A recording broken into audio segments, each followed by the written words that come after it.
dureeyyonni argachuuf kan yaalanii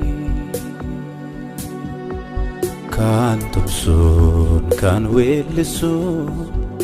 ga'ee isaanii gumaachanii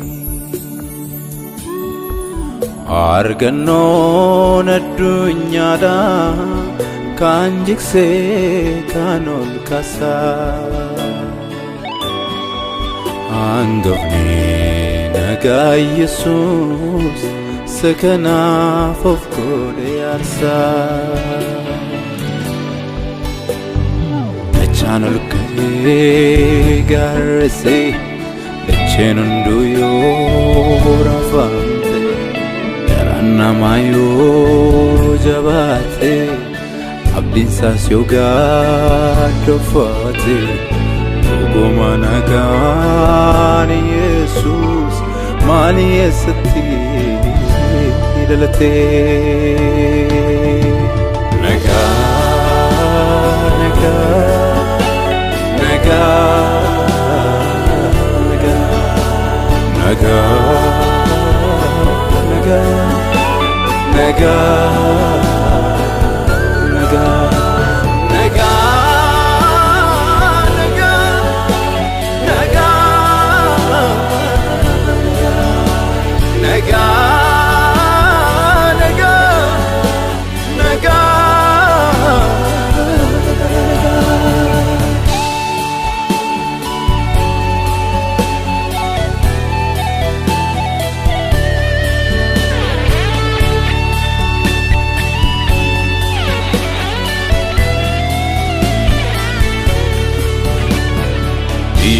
lafaa wal qocholuuni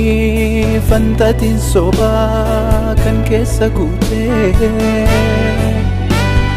wal jaallachuuniif walisaaf deemuun karaa irraa kaatee nagaan dhibee biyyas laafamee gamaaf gamasii sodaa dubbataa yesuusi wajjin kan walii galee qomoof sanyiisaa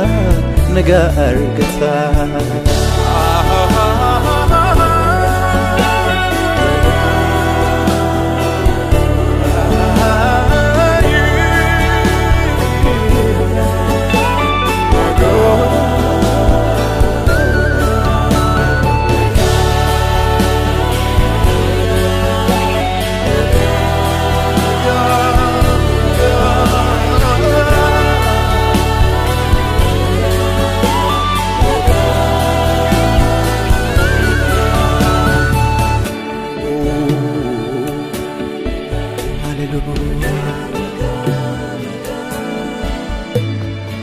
ያ ኢየሱስ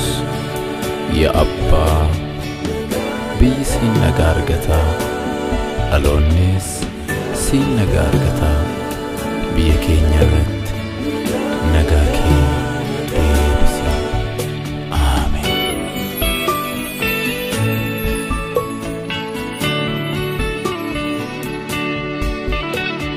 Hangafa nagaa si dheebonne Hangafa nagaa si dheebonne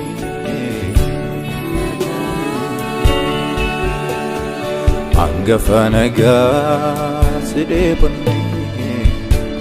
nagaa Hangafa